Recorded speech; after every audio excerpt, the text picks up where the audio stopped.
Polisi berhasil membekuk komplotan preman John Refrake alias John K. atas kasus penganiayaan berujung kematian yang terjadi di Green Lake City, Tangerang, Banten dan daerah Kosambi, Jakarta Barat. Penangkapan John K ini menyita perhatian publik, sekaligus mengkonfirmasi bahwa premanisme masih eksis di tengah masyarakat. Direktur Reserse Kriminal Umum Polda Metro Jaya Kombes Tubagus Ade Hidayat mengatakan, aksi premanisme terbilang sulit diberantas lantaran masyarakat enggan melaporkan tindakan kriminal tersebut. Ade pun berharap masyarakat harus berperan aktif dalam melaporkan aksi premanisme kepada pihak kepolisian. Menurutnya, peran serta masyarakat dalam memberantas aksi premanisme sangat dibutuhkan. Menurut Ade, aparat kepolisian bisa melakukan penindakan terhadap para preman apabila ada laporan masyarakat. Sebab jika tidak ada tindak pidana yang dilakukan, maka polisi tidak bisa memprosesnya.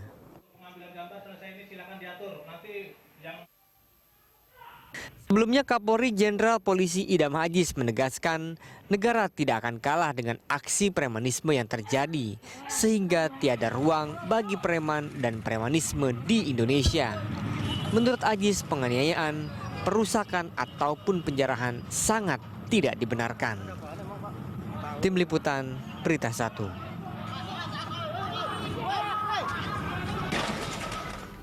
Pemirsa, komplotan preman John K kembali dibekuk polisi dengan kasus penganiayaan yang terjadi di Tangerang, Banten. Direktur Reserse Kriminal Umum Polda Metro Jaya, Kombes Pol Tubagus Ade Hidayat mengatakan aksi premanisme terbilang sulit diberantas lantaran masyarakat enggan melaporkan tindakan kriminal tersebut. Untuk membahas hal ini bersama kita telah tersambung Kabid Humas Polda Metro Jaya, Kombes Pol Yusri Yunus lewat sambungan telepon. Pak Yusri. Halo Mbak, selamat siang Mbak. Selamat siang Pak Yusri. Pak Yusri, ini kalau terkait dengan update terkini, kasus John K sendiri sudah seperti apa? Ini mengingat hari ini rekonstruksi dilakukan. Bagaimana hasilnya Pak Yusri? Terima kasih Mbak. Jadi memang ini kita sedang melaksanakan pra-rekonstruksi ya. Di 5 tempat dengan rencana sekitar 39 adegan yang akan kita dilakukan. 3 TKP atau 3 tempat memang dipindahkan ke Polda Metro Jaya. Ya. Dari mulai dia perencanaan 1 TKP di Kelapa Gading merencanakan awalnya rapat pertama, terus kemudian juga ada TKP kedua di Duken yang kita ini kan asumsikan ada di Polda Metro Jaya juga. Di Bekasi, di kediaman John K. Itu ada sekitar 14 TKP lah bersama-sama dengan yang ada pada saat mereka berkumpul lagi merencanakan, mengatur semuanya untuk melaksanakan untuk berangkat ke 2 TKP selanjutnya, hanya satunya. Nah, sekarang ini TKP keempat di Kosambi, di mana kita ketahui bersama bahwa di Kosambi itu sempat terjadi pembacokan yang mengakibatkan meninggalnya seseorang dan satu lagi luka berat. Nah, ini sementara kita sedang menuju ke TKP untuk TKP prarekonstruksi keempat dan juga nanti setelah itu yang terakhir nanti di Grand Lake. Oke. Baik, berarti hari ini akan ada di 5 tempat seperti itu ya Pak Yusri ya untuk terkait dengan prarekonstruksi ini. Nah, ini kalau kita juga yang cukup menarik terkait dengan hal ini adalah yaitu pernyataan dari Direktur Reserse Kriminal Umum Polda Metro Jaya Kombes Tubagus Ade Hidayat yang mengatakan bahwa premanisme ini sulit untuk diberantas karena masyarakat sendiri pun tidak mau melapor. Ini bagaimana? Ini apakah ini yang memang terjadi atau sebenarnya sulit melapor, masyarakat sulit melapor karena takut atau seperti apa sebenarnya Pak?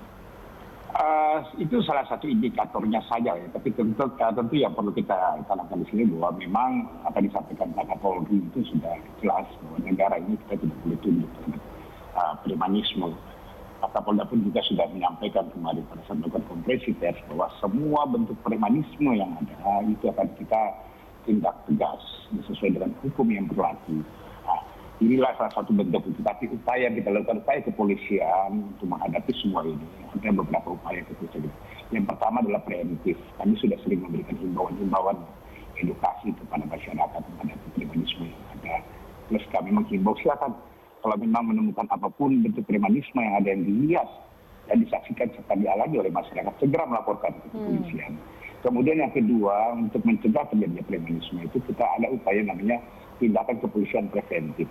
Kita mencegah, bentuknya seperti apa? Kita lakukan patroli-patroli. Baik itu patroli dengan skala besar di tempat-tempat yang rawan biasa berkumpul premanisme, ya. Kemudian kita lakukan patroli yang skala besar bahkan bersama-sama dengan teman-teman dari TNI. Oke. Nah, Pak Yusri, sebelum masuk tadi ke upaya-upaya yang sudah dilakukan atau upaya-upaya apa saja yang sudah dilakukan polisi, tapi ini kalau tadi ya terkait dengan pelaporan, berarti ini harus ada kerjasama juga berarti sebenarnya antara masyarakat untuk memberantas premanisme ini. Salah satunya adalah dengan cara melapor apabila melihat adanya aksi ini seperti itu. Nah, ini kemudian kita juga tahu ada sebuah rasa takut di masyarakat jika memang melapor, atau seperti apa sih memang bagaimana cara masyarakat ini melapor ke polisi jika memang mereka melihat aksi premanisme ini? Adakah perlindungan yang didapat jika mereka melaporkan hal ini? Ya, cuma ada. Jadi upaya-upaya itu Pak Yusri? Kita mengedukasi masyarakat untuk segera melapor. Banyak cara, ya. Pertama melalui polsek terdekat, kemudian juga ada juga di call center 110, 112 yang kita siapkan. Juga ada di media sosial yang kita sudah beberapa konten atau sekarang kemarin kita sudah meluncurkan portal ya, portal polisi.id juga ada yang bisa berinteraksi dengan masyarakat apabila melihat hal-hal yang sifatnya memang premanisme yang dia lihat langsung atau dialami langsung, segera sampaikan. Kita akan upayakan secepat mungkin akan langsung meluncur ke TKP dengan semuanya. Selama itu ada tindak pidana yang memang terjadi pada saat itu. Oke, baik. Nah ini kan yang tadi ya, balik lagi dengan rasa takut masyarakat yang ingin melapor karena takutnya adanya ancaman dari preman itu sendiri. Apakah ada perlindungan Pak bagi pelapor? Ya pasti Pak, kita akan lindungi semuanya, apapun bentuk apa yang disampaikan oleh masyarakat dilaporkan ke kita akan lindungi, menjadi dalam aturan. Kita akan lindungi semuanya. Kita harapkan masyarakat ini tidak usah punya rasa takut, ya. Bagaimana bentuk apa premanisme pun segera laporkan, karena ini memang sangat meresahkan hati masyarakat dan sudah ditegaskan Pak Kapolri. Negara tidak perlu takut dengan premanisme. Kita tidak tegas sekali bentuk premanisme yang ada di Jakarta ini khusus. Oke, nah tadi balik lagi ke upaya-upaya apa yang sudah dilakukan polisi sendiri Pak dalam langkah tentunya apa yang dilakukan dan bagaimana perlindungan polisi di tempat-tempat yang tentunya diduga banyak sekali aksi premanisme atau banyak preman seperti misalnya di tempat-tempat yang tadi yang banyaknya perkumpulan atau mungkin di pasar atau seperti apa Pak? Tim kepolisian sampaikan tadi preventif ya dengan himbauan kemudian preventif kita patroli.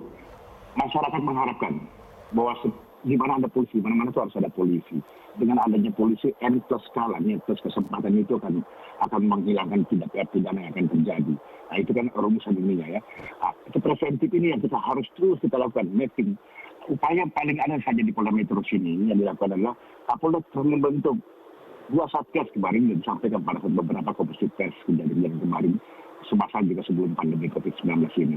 Yang pertama adalah Satgas anti C3 ya, atau street crime lah, kejahatan jalanan, pencurian pemberatan, pencurian kekerasan maupun juga curanmor yang memang ada sedikit meningkat di masa pandemi COVID-19 ini. Kemudian ada Satgas kedua namanya Satgas premanisme. Ini yang Satgas ini yang bergerak masing-masing Polres bentuk Satgas, Polda yang kendalikan adalah Krimpum, Polda Metro Jaya. Satgas inilah yang bergerak memapping mana daerah-daerah yang rawan premanisme misalnya, jam-jam berapa rawannya, ini yang kita lakukan patroli preventif. Ya, preventif dan juga jalan terakhir adalah penegakan hukum kalau memang terjadi tindak pidana di situ.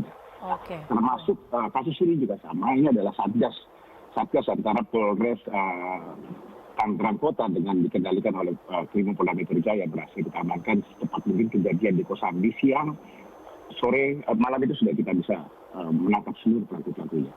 Oke, baik. Terima kasih Pak Yusri telah bergabung bersama kami dalam Lunch Talk. Pemirsa, Kombes Pol Yusri Yunus, Kadif Humas Polda Metro Jaya. Dan Lunch Talk masih akan kembali usai jeda, tetaplah bersama kami.